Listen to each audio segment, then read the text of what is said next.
Welcome to r/Am I the Jerk, where I read and react to some Reddit drama.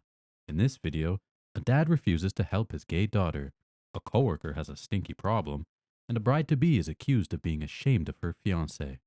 Please leave your thoughts on any of these stories, or my channel in general, in the comments below. Am I the jerk for telling my daughter that she can't expect me to do the hard things for her just because she doesn't want to do them? I have a 17-year-old daughter named Eva who's gay. She came out years ago, but honestly, before she ever said anything to me, she made it clear as a child that she wanted very little to do with boys. My half-brother James and I reconnected about 2 years ago. We knew of each other as children, but I didn't know for sure that he and I shared the same dad. We ended up doing a DNA test after our father died and confirmed that we were siblings. So now we've gotten to know one another again, and we've been slowly introducing our families to each other. He has 2 kids that are just a few years younger than my daughter, so Eva was really excited about finally having some cousins closer to her age. The ones on her mom's side are significantly younger. She's also excited about getting to know more of my family since I'm not very close with the rest of them. We've met up a few times and it's always gone well. Everyone gets along with each other. At dinner a little while ago, James joked that Eva's boyfriends would have to answer to me, her uncle, and her male cousins if they broke her heart. Eva just laughed a little and said she wasn't concerned about boys, so they wouldn't have to worry about that. Later, when they were gone, she asked me if I knew how James and his family felt about the LGBTQ community. I told her that I wasn't sure because it had never come up, so then she asked me if I could find out for her. I said that she should talk to them about it directly since she was the one with the question. But then she said that she didn't want to ask because she didn't know James as well as I did, and it would probably be easier for me to bring it up instead. I ended up telling her that she can't expect me to do the hard things for her just because she doesn't want to do them. And if she wants to tell my brother and his family that she's gay, or even find out their opinions on the LGBTQ people, then she should do that herself. I thought she had let it go, but she's been giving me the cold shoulder for a bit. My ex-wife actually called me earlier and told me I was being obtuse about the situation and that I actually should be willing to do this for our daughter. I feel that Eva disclosing her identity is a responsibility that should fall on her, and it's not my job to pave that road for her. Evidently, my ex and Eva both think it is and that I'm being insensitive as well. So, I wanted some outside opinions. So, OP wants his daughter to be independent. However, OP's child is not trying to make him do something like make a doctor's appointment. She's dealing with a very sensitive and personal matter, and it is very reasonable for her to be hesitant to talk to what are essentially strangers about it. We know that a lot of people still have negative feelings and reactions towards those in the LGBTQ community, and I think it was insensitive and unsupportive of him to tell her to handle it herself. As a parent, he should have understood her hesitations and agreed to be a buffer in this situation in order to protect her. OP is certainly looking like the jerk in this one. I hope that OP learns from this experience and is more empathetic going forward. Now let's take a look at some of the top comments from this thread because I'm sure there are many people with very different perspectives than myself. It is absolutely your job to protect your daughter. How have you been a parent for 17 years and not realized this? You are the jerk. Right, exactly. My mother forcibly outed me to my uncle, knowing his thoughts and insisting it would go fine. It didn't go fine. OP needs to understand that this isn't a hard thing, it is a safety thing. Queer people are in real danger from homophobes, and OP's family could genuinely become violent. Not necessarily in front of OP either. It is absolutely critical that OP be the one to sniff this out and subtly to protect this child. It is absolutely about safety. When my daughter's biological father came in her life, she was 14 and had come out almost 2 years prior. Before I allowed him to meet her, I asked him his views on the LGBTQ community. He is good with it and has 2 siblings who are gay, and how he would feel about his daughter being gay. He said all the right things, but I still laid it all out that her mental health and well-being come before him, and if she wasn't comfortable with a relationship with him, or he ever felt like he needed to change her, he would be cut off from our lives completely. My daughter is 23 now and keeps a relationship with him to this day. Some things bother her about him, like he's very religious and he is a know-it-all, but he has never judged her and hasn't tried to change her. I have people who are related to me, but I will never have anything to do with because of their treatment of other people, long before my children were born, and I would never let them meet my children because of it. They're all adults now, but they will always be my children, and I will always do my best to protect them. I think this is a really good take. Opie should have got their thoughts on the matter before even introducing them to his daughter. You're the jerk. Here's the thing. People can completely change in their treatment of a person when they learn they aren't straight. I've seen the nicest people in my own family turn into the most hateful people the moment anything rainbow comes up. You never know who bigots can be, and they are also capable of being the kindest and loving people to people they aren't hateful towards. You're right in that it should be her responsibility to tell them, if she chooses. However, she is asking you as her parent to find out if these are safe people for her to be out to. One of the jobs of a parent is to protect their kids. She wants to know, and rightfully so, if she comes out, if the reaction is going to be ugly and upsetting, or if it will go well. After all, this sounds like a newer familial bond, and she may be looking to see if she should invest her time in building a relationship with them. If they turn out to be Westboro Baptist sympathizers, she may not want to invest into the relationship. Bang on points here, and I couldn't agree more. In this next one, Opie has a stinky problem. Am I the jerk for refusing to carpool with my coworker? Me, a 22-year-old male, and my coworker Jack, a 23-year-old male, live relatively close to one another, about 2 blocks apart from one another.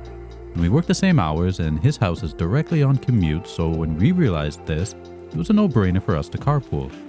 Jack used to take public transportation, and I used to be stuck in traffic on the QEW, a local highway that's notoriously slow, so being able to take the HOV and cruise into work cut my commute time in half. It was a win-win. The problem? Jack smells awful. Like, not just like a little BO after a workout, but like effing rank rotting onions. At work it's tolerable, but sitting in a car for almost 40 minutes a day is just unbearable.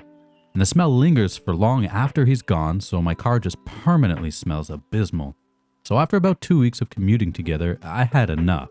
I decided that I should probably just be honest with him about the reason, and told him that the body odor was becoming unpleasant for me, and that I didn't want to carpool anymore.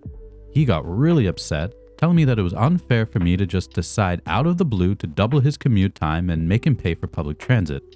When I talked to my girlfriend, she said I should have at least asked him to shower or something before just refusing to drive altogether. But previous complaints have been made in the office and he didn't change his behavior, so I assume there was no point here. I genuinely feel awful and I don't know if I'm the jerk here. Any thoughts? First of all, wasn't there a Seinfeld episode about body odor lingering in a car? Anyways, I don't think OP is necessarily being a jerk here. While telling people about their body odor can be a sensitive and uncomfortable situation, the smelly passenger has been approached about the issue before and seemingly made no changes. It is ultimately OP's car and he can choose to continue offering the ride or not as he chooses. However, if it were me, I would have told the smelly passenger the issue and given him another chance.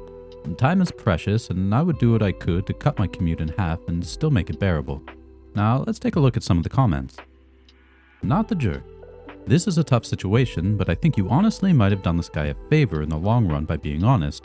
He's got to know that his hygiene is going to cause major problems in life. Better to learn that lesson like this than something way higher stakes. That's pretty fair. So, the smelly passenger was told about his body odor before, but it likely had no real impact on his day-to-day life. However, now that it will impact his day-to-day life, maybe he'll reconsider his hygiene. This next comment is interesting and presents another perspective that OP may not have thought about. I wanted to jump on the top comment only because I think this guy has a disease I read about in school. Bromidrosis. OP, if you read this, I think your coworker could control the disease a small amount. Avoiding booze, smokes, and foods like asparagus and fish helps a lot. He can also get different medicated washes. There are 2 types. One exists in the armpits and groin, the stinky areas. The other is a bit more body-wide and involves more proteins on the skin. I think hotter showers are actually good too.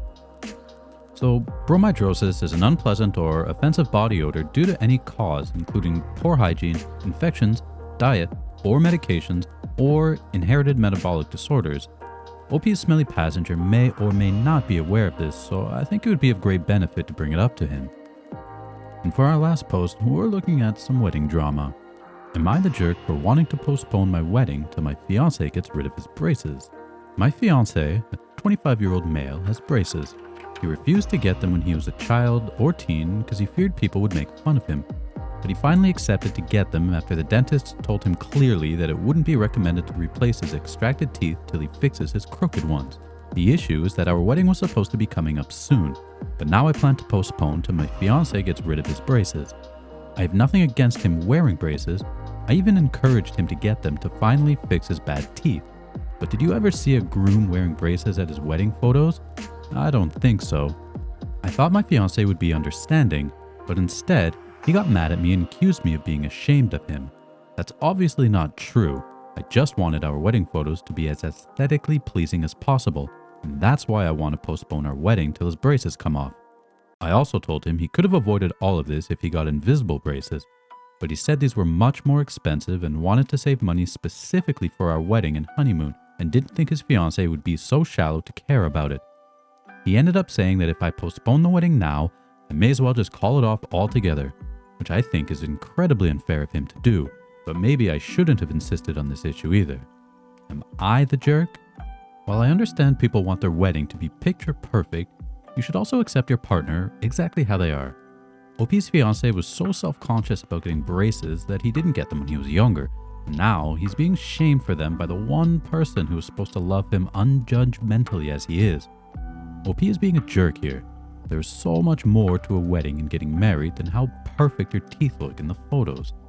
I also think that photos are meant to be an honest glimpse into that particular moment in time of your life, and at this specific time, OP's husband has braces. Let's take a look at some of the top comments. He should postpone the wedding until you mature. You are the jerk. You ever saw a groom wearing braces at his wedding photos? I don't think so. I just want our wedding photos to be as aesthetically pleasing as possible. He ended up saying that if I postpone the wedding now, I may as well just call it off altogether. I wouldn't blame the fiancé if he eventually walks away. OP seems to value having pretty pictures more than starting her marriage and her overall relationship. OP is showing her true colors. What if at some point in their marriage he's injured or maimed and has a scar or loses a limb? She'll probably leave him. I think this comment's just a little bit too much. OP didn't say she has a problem with the braces per se, she just has a problem with the braces being in the pictures. I don't think that OP is going to abandon her husband because he's got some scar on his body or gets injured. At least I hope not. You're the jerk because you are prioritizing your wedding photos over everything else. Over your fiancé's feelings, over your marriage, over the wedding itself. If the photos are the most important thing to you, I hope your fiancé reconsiders what he's getting into. It's simple. She's still emotionally immature and wants a wedding, not a marriage. Aesthetics are important because it's about the show.